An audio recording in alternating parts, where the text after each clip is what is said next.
Au-delà du réel, Histoire mystique, la chaîne qui vous fait découvrir les expériences extraordinaires et mystérieuses. Bien avant d'écouter ce témoignage terrifiant, si vous êtes nouveau sur notre page, je vous invite à vous abonner, à commenter, à liker, à partager et activer la cloche de notification pour ne rater aucune de nos prochaines émissions. Si vous avez des histoires à raconter, contactez les numéros affichés à l'écran et envoyez votre histoire par notre vocale WhatsApp et nous la diffuserons sur notre page pour en faire profiter le plus grand nombre. N'oubliez surtout pas que notre objectif est de sensibiliser et d'aider ceux qui nous regardent à éviter des situations similaires tout en offrant une chance aux témoins de trouver des solutions grâce aux réactions en commentaire. Histoire mystique ou pas, je vous laisse y répondre en commentaire après avoir écouté cette histoire. Bonsoir au-delà du réel. Je suis là pour partager avec vous une histoire que ma nièce m'a racontée. C'est l'histoire d'un jeune garçon orphelin de père qui vivait dans un village avec sa mère. Ce jeune garçon est un garçon très intelligent qui travaille beaucoup à l'école et excelle sur le plan scolaire. Il a obtenu son bac avec brio, avec la mention. Et sa mère, tellement elle était contente, elle s'en vantait, elle a appelé son frère et lui a dit ça. Le frère lui a proposé d'envoyer son fils en ville chez lui pour qu'il puisse continuer les études. Cette dernière a fait la proposition à son fils qui a répondu par l'affirmative.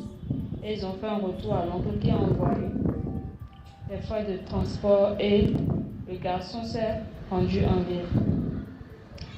Une fois en ville, l'oncle et sa femme n'ont pas d'enfant. Donc, ils ont pris le garçon comme leur enfant. Les vacances sont passées. Ils ont débuté le premier trimestre pour les premières années jusqu'à la fin. Et le garçon va voir son oncle et lui dit: mais tonton, j'ai toujours pas commencé les cours, mes amis ont commencé. Tu m'as promis que je devais aller à l'université en ville.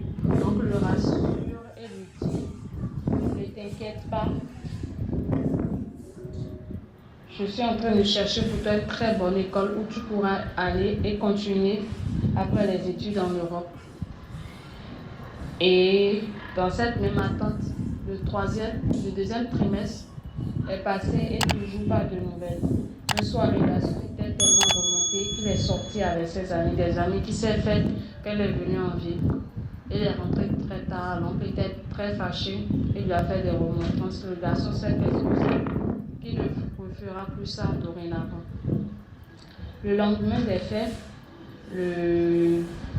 l'oncle est rentré à la maison le soir avec plein de bouteilles de liqueur. Il propose à son neveu de boire avec lui. Ce dernier refuse, décline son invitation. Il lui dit qu'il n'a pas l'habitude de boire. Il lui dit non, que c'est un homme. En plus, il a quoi à craindre. Il avait son oncle, ils sont à la maison. Donc le petit a suivi son oncle. Ils ont bu.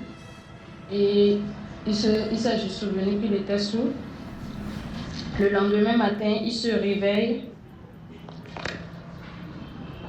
dans son lit. Et il est passé à la douche. Il avait une très forte douleur. Et quand il a regardé, il avait un trou dans l'anus et un liquide qui dégoulinait. Donc il était tellement étonné qu'il a demandé aux servantes, les servantes ou les domestiques, si quelqu'un a constaté quelque chose. Et tout le monde lui a dit non, que le patron lui a dit si le service allait se coucher, chose qu'ils ont fait. Le lendemain, le même scénario s'est encore reproduit après que l'oncle l'a invité à boire l'alcool et tout en voulant se laver, il constate encore les mêmes faits. Et il y a ma nièce, comme je vous disais au début, qui avait un petit faible pour lui. Donc il raconte l'histoire à ma nièce qui lui dit: mais on vend des petites caméras sous forme de montre, on achète ça et puis tu mets. Finalement, on ne pourra pas découvrir ce qui se cache il a acheté la montre et tout. Et l'incident a stoppé. Quelques semaines après, l'oncle est encore revenu avec des bouteilles d'alcool et tout. Et le même scénario s'est encore reproduit quand il a fini de se laver. Et cette fois-ci, il a appelé ma nièce qui est venue et a visualisé les caméras avec lui. L'oncle et sa femme étaient sortis. Sur les caméras, on pouvait voir son oncle qui était en train de, après que le garçon soit sourd et endormi, était en train de pratiquer la sodomie sur lui. Et ça ne s'arrêtait pas là. Non seulement il y avait l'oncle, mais il y avait plein de ses amis. Et c'était des gens qui appartenaient à une confrérie, c'est-à-dire à une secte. Et tous ceux-là passaient sur le garçon.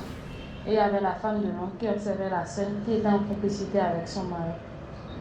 Et déjà, il faut savoir que depuis que le garçon était avec lui, l'oncle envoie régulièrement l'argent à sa soeur et tout. Donc le garçon ne sait pas comment il va faire apprendre cette nouvelle à sa maman. Et il se demande, mais est-ce qu'il doit aller à la police avec l'enregistrement? Il faut savoir que l'oncle, c'est quelqu'un de très puissant et connu. Et ses amis, ce sont des gens pareil, quoi, connus, ils ont beaucoup de pouvoir, d'argent. S'il emmène la vidéo, mais qu'est-ce qu'on va lui faire? Qu'est-ce que ça va devenir? Est-ce qu'ils ne vont pas étouffer l'affaire après s'en prendre à lui et tout? Donc il est vraiment dans une impasse, il essaie de réfléchir et tout. Donc voilà l'histoire du garçon.